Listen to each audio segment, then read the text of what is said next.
Sim per point values are a touchy subject in the credit card game. It's one of those puzzle pieces that heavily depends on psychology rather than just math, hence why I think it's a super interesting topic and one that I wanted to cover in a full video. And I do feel like that my take on sim per point values may ruffle some feathers, so just buckle up for that. Also, just know that I am going to have a bit more fun with this video, so don't take everything I say super seriously. I really just hope that you learn something from this at the end of the day, as with all of my videos. In this video, I plan on explaining my thoughts on sim per point values by first breaking down the 3 different camps that I think most people fall into when it comes to how much they value those sim per point values. And then I'm going to discuss what camp I fall into and why that thought process works so well for me. So if you're somebody that's been wanting to hear about my take on sim per point values, what sim per point I will take for my personal credit card point redemptions, or how I just think about credit card points as a whole, this video is for you. With that being said, let's dive in, starting with camp 1, sim per point is everything. So just to give you a quick description of, I guess, like the model of somebody in this camp in my eyes, that's first going to be somebody that's just almost overeducated when it comes to the points and miles game. Like if we think about this on a spectrum from somebody that really just doesn't know anything about credit card points to somebody that knows how to do all of the perfect award search to find availability for that one business class, first class flight to the Maldives, for example, that's kind of more what I'm thinking about here. And of course, if you're somebody in that camp, then you're definitely somebody with the Amex Platinum card, and you have to hate the people that just prefer other lenders, especially Chase. In each of these camps, I also want to break down the pros and cons of being in each of them. And the reason for that is just because you might fall into one of these camps at the moment, that's not to say that you don't want to maybe transition into another one whenever you better understand your goals in the credit card game. So as for the pros for camp number 1, I mean, obviously the first one is going to be that you're always going to be getting really high sim per point values. If you're really educated on this space and you care a ton about sim per point, then it only makes sense that you'll save your points for those highest sim per point redemptions. On a similar note, if you only are going for those highest sim per point redemptions, then you're likely going to be traveling in a lot more luxury style than a lot of us out there. So that's pretty cool. To get to experience really luxury things is a big plus for a lot of people. And in general, those first class flights, those business class seat tickets, those all-inclusive international resorts, and all of that is usually going to come with a high sim per point value attached to it because there is a high sticker price in cash for those things that you're booking. But by using points, the cash value of those points is going to be a lot less than if you would have paid in full in cash. So that's why it fits so perfectly in this camp 1 situation. There are definitely more pros than just this, but I only plan on covering a few pros and cons for each camp because this video is going to get really long if I don't do that. So speaking of, let's move into the cons. So the first one that I predict for this camp 1, where sim per point means everything to you, is that a lot of times I feel like people hold on to their points for really no reason. I am all for saving your points for some,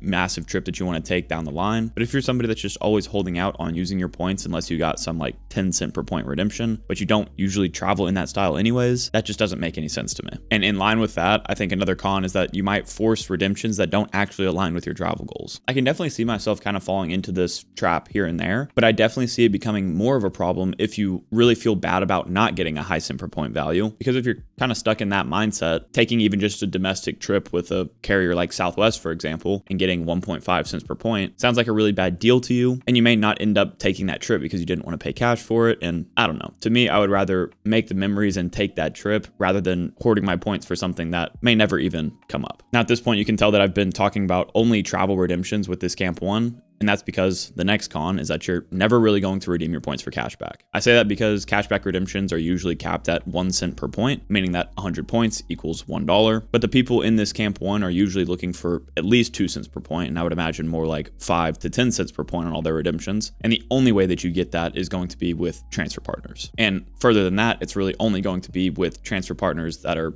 international airlines where you're booking business or first class tickets. So if you're somebody that takes a more hybrid approach with your credit card setup and do some cash back and some travel redemptions, sorry about that, you would not be in this camp 1. This is really just for those luxury travel type of people. The next con is one that I think it would at least apply to me if I was in this camp, and that would be that they're actually pretty stressful a lot of times to make these redemptions happen. You can get analysis paralysis and just spend hours and hours looking for that best redemption possible, when a lot of times that first one that you found is actually not that bad, and you could have saved yourself that mental hassle by just booking that first one rather than saving a few thousand points for one that you found multiple days later. Again, I know that some people do actually really love that like hunt for the best redemption, so I'm not knocking this by any means, but I'm just trying to give you the perspective from somebody that maybe isn't in this camp, because I think this is more reserved to people that really, really love the points and miles game and are traveling internationally in more luxury classes, which I completely respect. And the last con I want to mention for camp 1 is one that I think applies to a lot of my audience, that being people that travel with their families. And that con is that this is really difficult to do 2 if you have a family. For a lot of these like higher cent per point redemptions, you still have to use, 100,000+ points for just one person to make that trip happen. So unless you are really stockpiling your points or just have a ton of spend, then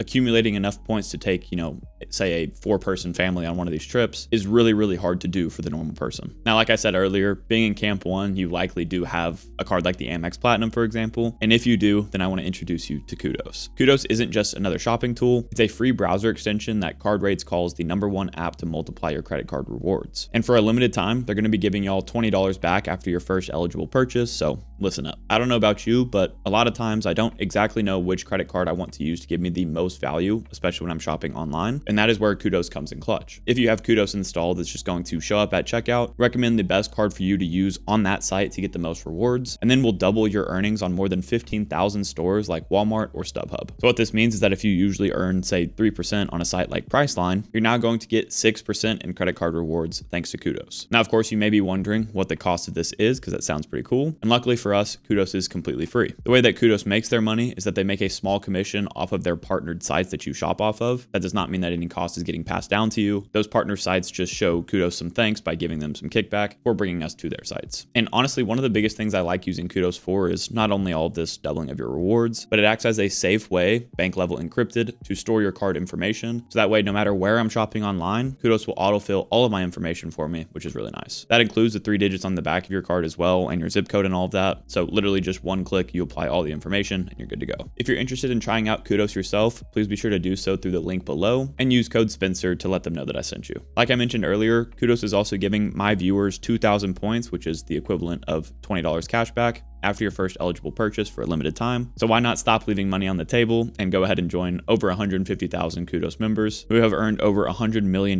in combined credit card rewards. Thank you to Kudos for sponsoring this video. Let's go ahead and dive into Camp 2, whatever makes it free. So as for the avatar for this camp, I kind of think of these people as being a little more easygoing when it comes to their redemptions, not necessarily stressing about all the finer details, and generally would make redemptions that fit their travel habits, not the other way around. And of course, you're going to have some chase card warriors in here, which I'd consider myself probably. So some of the pros of being in this camp that I can think of are that you're likely going to have less stress as well as less time wasted. And this goes hand in hand with what I was talking about in camp #1, where yes, it takes a ton of time to find some really great redemptions. If you're more okay, like somebody in camp 2, with taking a slightly lower cent per point value, but saving themselves some time, I think that's one of the pros of being in this camp. You also have more options for redemptions, which I think is an interesting one. Contrary to camp #1, where you're only ever going to be using transfer partners and getting really high cent per point values in that way, I feel like camp #2, you open yourself up to the ability not only to redeem for cashback here and there if you wanted to at 1 cent per point, but also using, different travel portals and going in line with that Chase Card Warrior note. If you're somebody like myself with a Chase Sapphire Reserve, 1.5 cents per point through the travel portal, to me, is a good redemption, while to somebody else who only wants 2, 5, 10 cents per point, that wouldn't be that good. But at the same time, being in camp 2, I would imagine that you're also using your points with transfer partners and locking in a couple of international trips here and there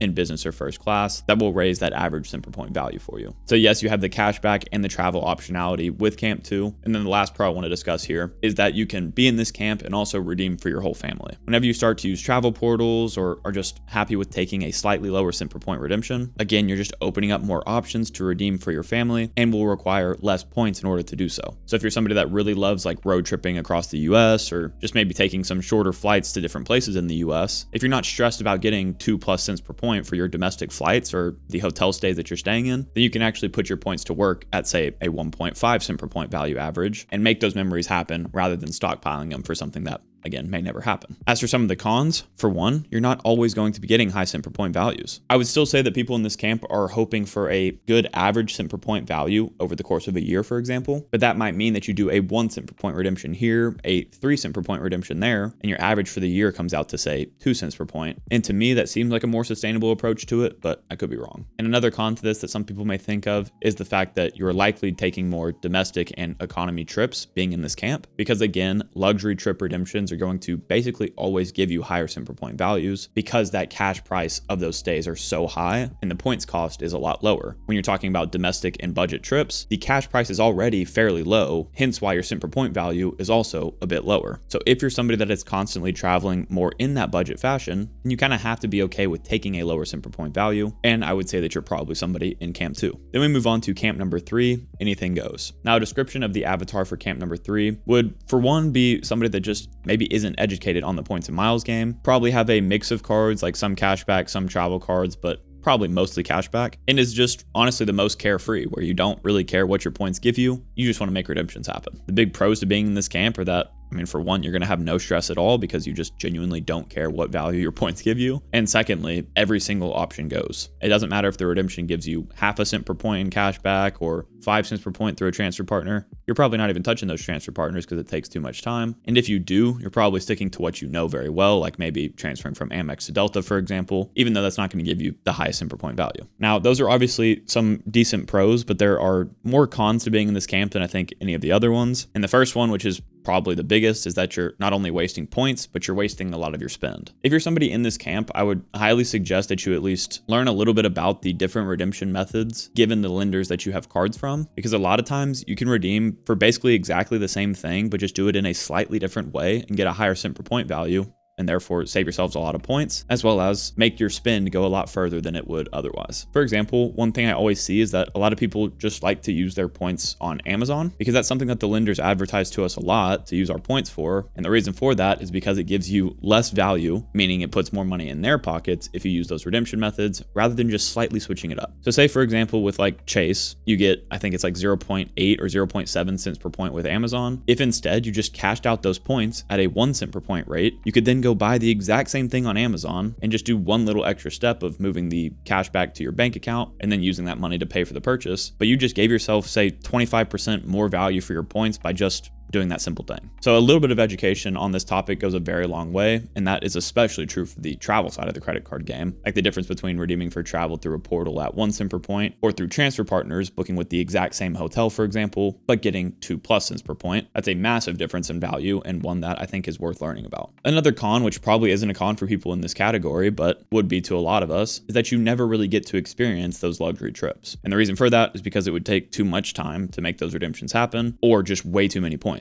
Like the trip that I booked to Croatia, I think a one-way ticket in business class was 60,000 points. But if I just didn't take the time to look for that business class trip and look for that award availability, I would have just been stuck booking in economy for like 200,000 points one way. And that's what that slight bit of like extra knowledge I have on the transfer partner game gave me. It saved me hundreds of thousands of points and made me actually be able to book that trip, not only just in general, but in a much higher class and in, I guess, more luxury. In general, though, I think people in this camp probably aren't even watching credit card YouTube, so take that for what it's worth. But I guess my urge to you is if you are somebody that just redeems for anything and you haven't really ever thought about it, I would at least take a little bit of time, learn how your points can be better utilized with the lender that you have cards from, and then just stick to that. You can at least kind of shift yourself up into camp 2, and maybe you're not getting the highest cent per point values, but you're doing a lot better than before. Okay, so that was longer than I expected it to be, but let's talk about what camp I sit in. I think it's pretty obvious at this point that I'm somebody that sits in that camp 2, where basically whatever makes it free is what I'm going to go with. I really do my best to never bend my trips to a redemption, but make my redemptions bend to my trips. So say I get invited to take a cool trip to California in May or something like that. A lot of times, at least whenever I'm booking trips, I have very specific dates that I need to book within. And I also have a very specific, say, airport or city that I'm going to. And my goal is to really never pay cash for any flights or hotels that I stay in, besides, of course, like the taxes and fees, but that is minuscule in comparison to the cost of the room or flight. But since that's my goal, to travel for free and also travel a lot and just say yes to those opportunities, I have to make my redemptions bend to my travel habits. So if that means, say, to California, I can only fly with American, but I don't have any American miles, and I try the whole airline alliance thing using British Airways Avios to book an American flight like I've talked about on my channel, and they don't have any availability for that, it does not mean that I'm either going to pay cash or not take the trip at all. What that means is I'm going to go look at my next best option, which is, for me, the Chase travel portal. I can find a good redemption in there at a 1.5 cent per point value, and that's what I'm going to take and be completely happy with it because I know that I'm going to go make those memories rather than worrying about using my points for a higher cent per point value, which, by the way, that cent per point value is something I will not remember in 5 years even. To me, the memories are what last forever, not the cent per point values, hence why I'm okay with taking lower ones. But yeah, in my opinion, I would say that forcing yourself to make redemptions you wouldn't normally make for the sake of cent per point values is kind of silly. That's the same thing as like tricking yourself into thinking a high annual fee credit card like the Amex Platinum is perfect for you, even though you never travel and wouldn't use the credits before getting the card. Because if you wouldn't have used those credits and benefits before getting the card, you can't count those in lowering your effective annual fee on that card. That just doesn't make sense. So at the end of the day, you're paying the banks more money and you're the exact kind of customer that they want. Remember too that your points really are worthless until you use them. I get that they're a store of value in some sense, but if you're the kind of person that just sits on your hands and never uses them until you find that one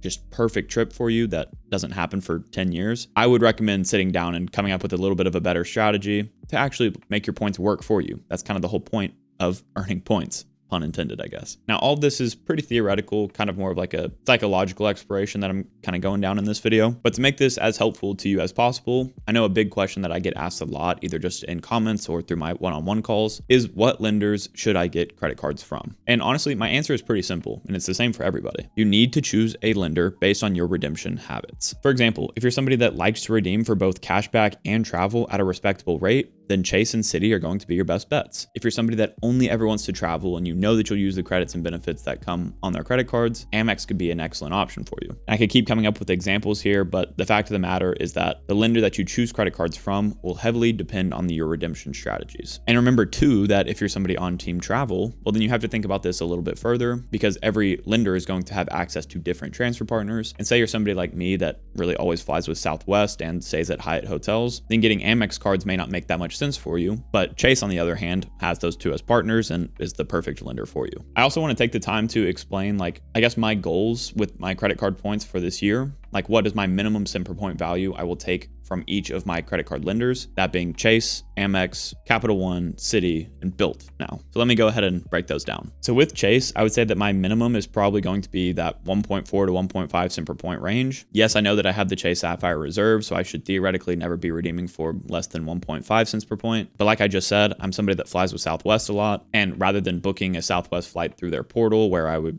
be really screwed if I had to cancel it and then had to deal with Chase rather than just Southwest, I would take a slightly lower cent per point value at say 1.4 cents per point if I could just book directly with Southwest by transferring my Chase points over there. I wouldn't say that my minimum is 1 cent per point though with them. Like I don't foresee myself needing to ever cash out my points with Chase, but that option is out there. I will be utilizing the portal a lot more this year. So that in combination with some Southwest bookings, in combination with some Hyatt hotel stays, will likely put my average cent per point value around like maybe 1.8 cents per point. And that's going to be heavily due to the fact that Hyatt helps out a lot in raising that average cent per point value. Like for example, I just booked the hotel room for my mom and stepdad the other day. And granted, it was only 5,000 points that I had to use, but the room was $142. So that's what, a 2.84 cent per point redemption. And if you continue to do that with Hyatt more frequently, then your base rate for your Chase points is going to be pretty high. Okay, next up we have Amex. And I would say that my lowest cent per point value that I'll likely take this year is around 1.2 cents per point. I know that may sound sacrilegious to y'all, but the main reason I say that is because I do use my Amex points here and there for positioning flights to help me to book better international flights, for example. Again, using my Croatia trip here, I had to book a positioning flight from JFK to Austin, which I think I only got like 1.2 or 1.3 cents per point for. Is it ideal? No, but I only use like 10,000 points for it, so it is what it is. And also I do use my Amex points for Hilton sometimes, as long as I'm getting a respectable rate for my Amex points. So I could see that kind of bringing down that average cent per point value. But I also plan to use my Amex points with international airline partners. And so far, that type of redemption has yielded me much more value than the others did. So it would bring my average up once again. So yeah, I mainly expect to use my Amex points this year for either domestic flights by using airline alliances, which means using an international airline partner to book domestic flights, or some bigger international business class flights that will give me a lot higher cent per point value, maybe with some sprinkled in Hilton stays or Delta flights here and there, but nothing too crazy there. With Capital One, I expect to get at least 1.05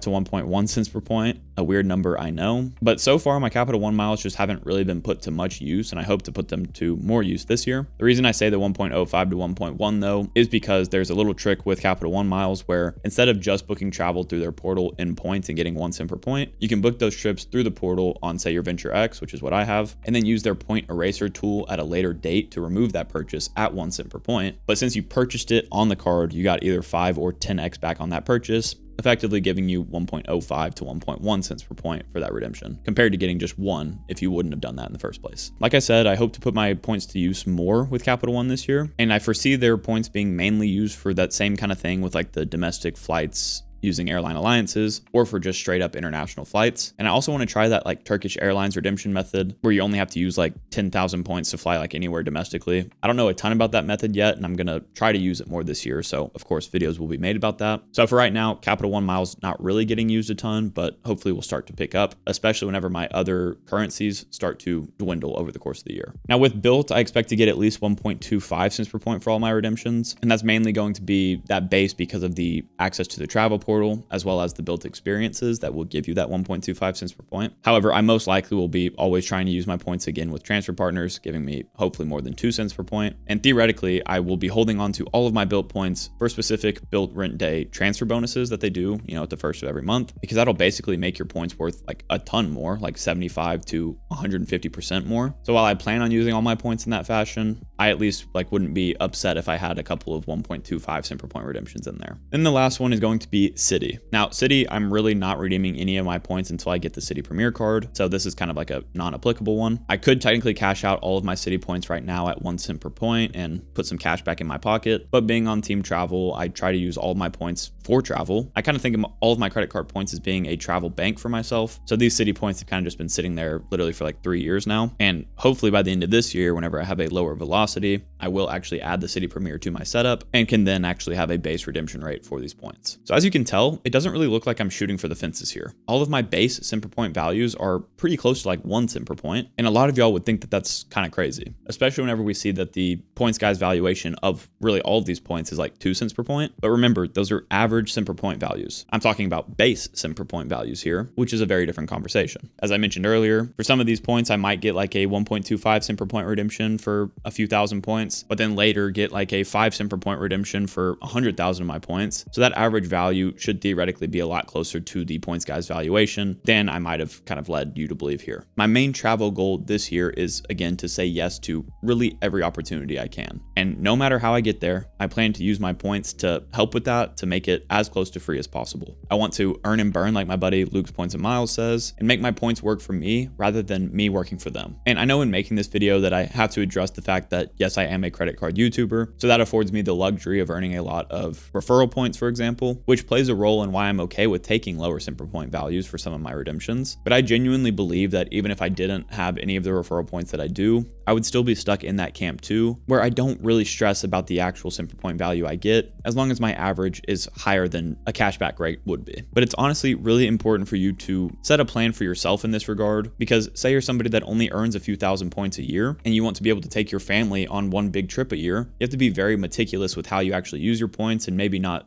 implement the shotgun approach that I do, where I just use them for any travel I can. Everybody's goals in the credit card game are going to be very different, and there's no single right way to go about it. But as y'all have hopefully come to know from my channel, I really just want to share my opinions, my experiences on everything to do with the credit card game, because that's what this YouTube thing's all about. So whether or not you agree with me, that's completely up to you. I'm not saying that any other camp here is completely wrong. I'm just telling y'all what works for me. And at the end of the day, it's different strokes for different folks. The one thing that every camp has in common here is that we are doing better than debit card users. So we're all on the same team in that regard. I hope you enjoyed this, hopefully more fun and thought-provoking video. And if you want to learn more about my exact credit card point redemptions that I did last year, go ahead and click into this video next. As always, Odin and I both want to say thank you guys so much for watching this video. If you did enjoy it, please consider leaving a like and subscribing to the channel, and we'll catch you guys next time.